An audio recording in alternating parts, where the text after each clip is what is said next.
Hello, my name is Lyle Elshie, Superintendent of Kingsport City Schools, and I'm here to share with you some things today along with some others of my staff regarding how we do principal evaluations. Assisting me is Ms. Dory Creech, Assistant Superintendent, and Dr. Cameron Bryant, Director of Secondary Education, or Chief Academic Officer for that area.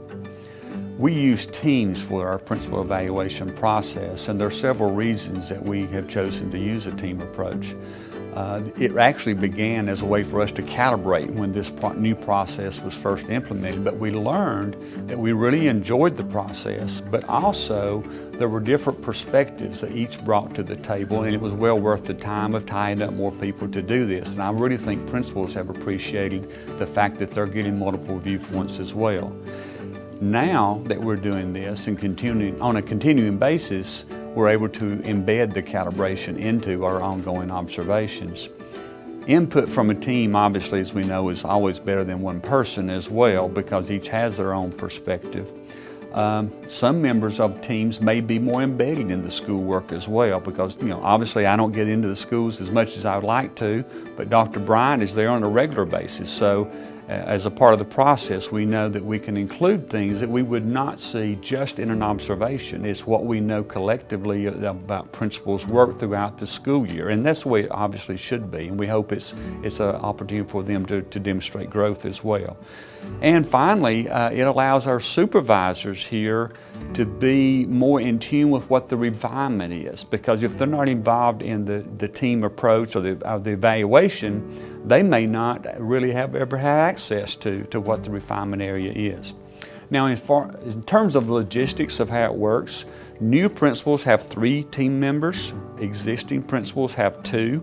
There's a lead evaluator that's consistent for both of the official observations. The other people rotate. Now that means there's at least 3 people, and if it's a new principal, up to 5 people that are involved with the principal's observation. Now, as superintendent, I'm always the lead on new principals. I just feel like that's a role that I need to play, and I enjoy trying to be somewhat of a mentor to those and guiding them along the way. And it allows me to be more in touch with how new principals are doing. We have 7 administrators total who participate in the team-based evaluation process. The lead team member facilitates the consensus meeting that you will be seeing some of today, a short vignette of it, I guess you would call it.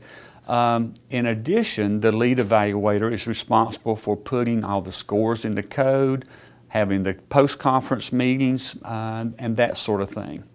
Now, as superintendent, I may not be involved with all of the post-conferences, but I am involved at the very end, what used to be called the summative conference. Now it's called the bridge conference, because I want to be a part of the conversations in wrapping up a school year and establishing some early priorities for the coming year.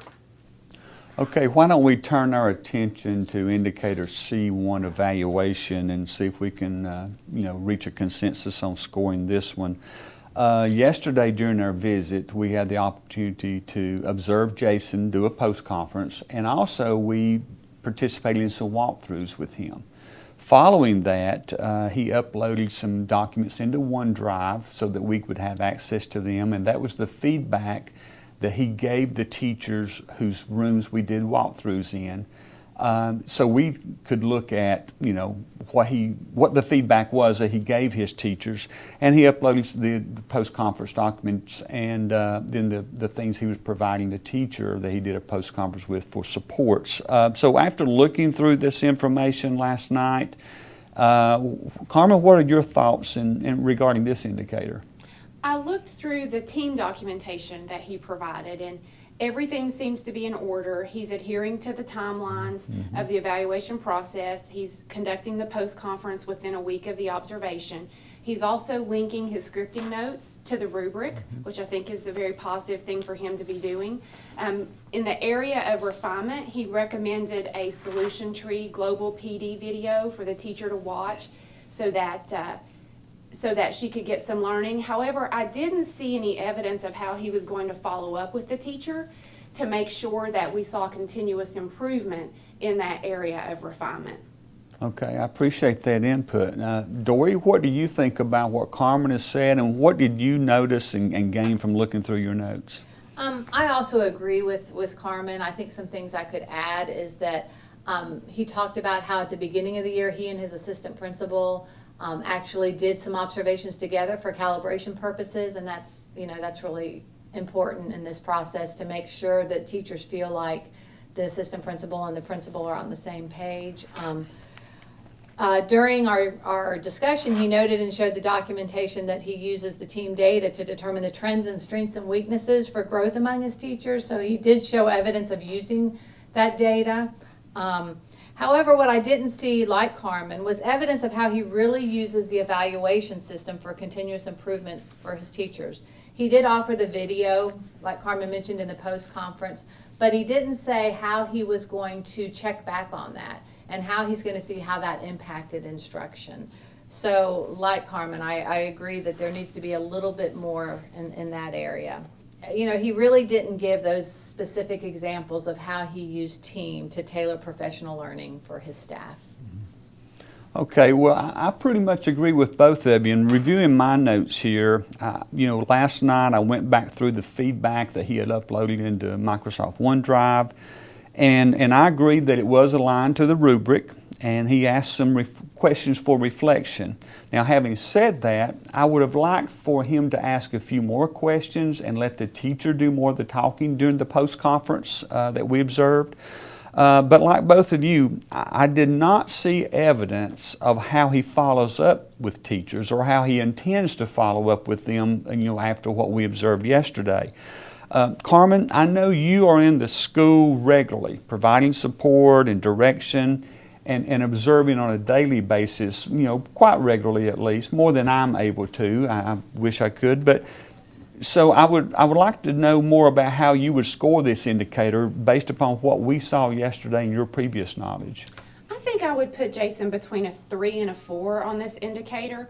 I would like to see him grow in the area of building and sustaining a culture focused on continuous improvement, in that teachers view the evaluation system as an opportunity for professional learning and growth. Okay. Dory, what about you? I agree with Carmen. I think he adheres to all of the evaluation processes with fidelity. I think some of his next steps are, as Carmen said, to make sure that when he talks about the refinement area, that he puts the supports in place and the professional learning in place to help support that area. I think that this indicator is a strong 3, leaning toward a 4, but if it goes to a 4, I'd like to see some additional documentation in OneDrive that would show how he is actually using that data for continuous improvement and professional learning. Okay, I'm at the same point basically the two of you are. I think it is a very strong 3, but when I look at the 4 bullets of what a 5 would be and determine, is that between a 3 and a 5, I really can't see that there's enough evidence to move beyond a 3 at this point. So if it's okay, I would like to stay with a 3 as well. Now, what I will do when I do the post-conference is I will tell Jason that if there's some additional evidence that he thinks we need to consider, we'll do that at that time, but I agree with you. I think it needs to be a 3 at this time. So everybody okay with that? Yes. Yes. Okay, thank you. There are a few things that I think it's important to follow up on after watching the video, and a couple of clarifying things regarding the logistics of our process as well. First of all, I hope you noticed that the team leader facilitated the consensus scoring meeting, and all the team members were included along the way. Everyone had input, and we all had our rubric available and referred to the actual bullets in the rubric just to keep us focused and to make sure we weren't considering things that might not really drive performance. In addition, you heard some references to Microsoft OneDrive, and I would tell you, we've had some key learnings there. When we first began a couple of years ago, we had principals upload all documentation, and we had it divided by folders in Microsoft OneDrive, and principals had to upload all of their evidence for all of the indicators in it. We learned that really wasn't an efficient use of time either for the principals or for us. So now what we have done is we have said, okay, We're going to go through the first official observation. We're going to have that post-conference, and following the post-conference, we give the principal the opportunity then to upload evidence into Microsoft OneDrive that they believe should be considered as additional evidence in the scoring process. Then they are given a deadline for having that done. That way, we can focus on what we need to see. The principal can focus on only those things that they know they need to provide more evidence about. Because, you know, before in the early process, we just really didn't have time to go through 100+ pages of things. Principals have more important things to do than to upload evidence and things that they've already done once. So we've really learned and made that a more efficient process, and I just think that was a key learning for us. In addition, there's a couple of other pieces of information that might prove helpful for those watching the video.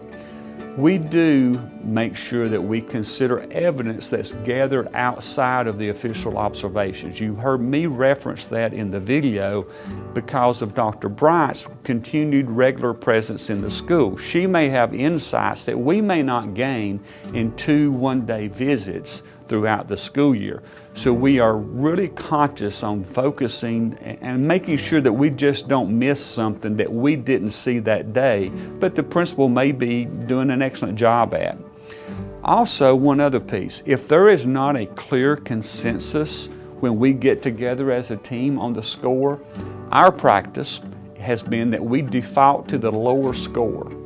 Then during the post-conference with the principal, we tell them that we had a difficult time coming to a consensus, that we defaulted to the lower score and said, this is an area that we would like for you to give attention to, provide us more evidence, either at that point in the post-conference or to upload later in Microsoft OneDrive. So we try to give the principals every opportunity, but still stay focused on the fact that we need to see that evidence. I hope the brief video was helpful for you. The team process that we use working together to do principal evaluations has certainly worked well for us. And I would suggest that you give it a try to see if it might work well for your system.